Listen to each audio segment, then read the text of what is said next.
السلام علیکم، کیسے ہیں آپ سب؟ امید کرتی ہوں آپ سب خیریت سے ہوں گے۔ آج کی میری اسٹوری ہے حاملہ ہرن۔ امید کرتی ہوں آپ سب کو پسند آئے گی۔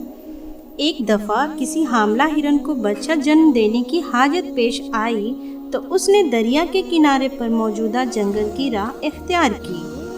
پھر یوں ہوا کہ اچانک موسم خراب ہو گیا، آسمان سے بجلی گری تو جنگل میں آگ لگ گئی۔ گھبراہٹ میں ہرن نے جان بچانے کے لیے آس پاس دیکھا تو ایک شکاری نشانہ بنا رہا تھا، دوسری طرف شیر تھا۔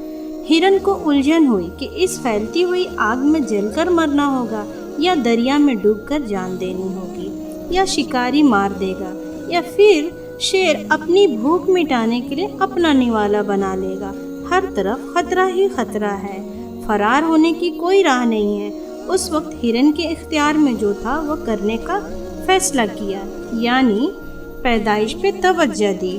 کہ پھر ایسا ہوا کہ شکاری نے نشانہ لگایا تو آسمان پر بجلی چمکی اور اس کی آنکھیں اچانک بند ہو گئی اور تیر شیر کو جا لگی۔ زوردار بارش ہوئی اور جنگل میں پھیلتی ہوئی آگ ایک دم بجھ گئی۔ ہرن کو اس وقت خالق نے بچا لیا۔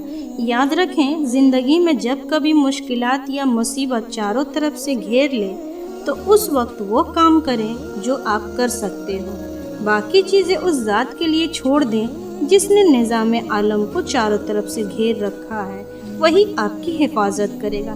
جزاک اللہ خیر۔ اگر یہ اسٹوری آپ کو پسند آئے تو لائک، شیئر، کمنٹ کرنا نہ بھولیں۔ اپنا خوب خیال رکھیں۔ اللہ حافظ۔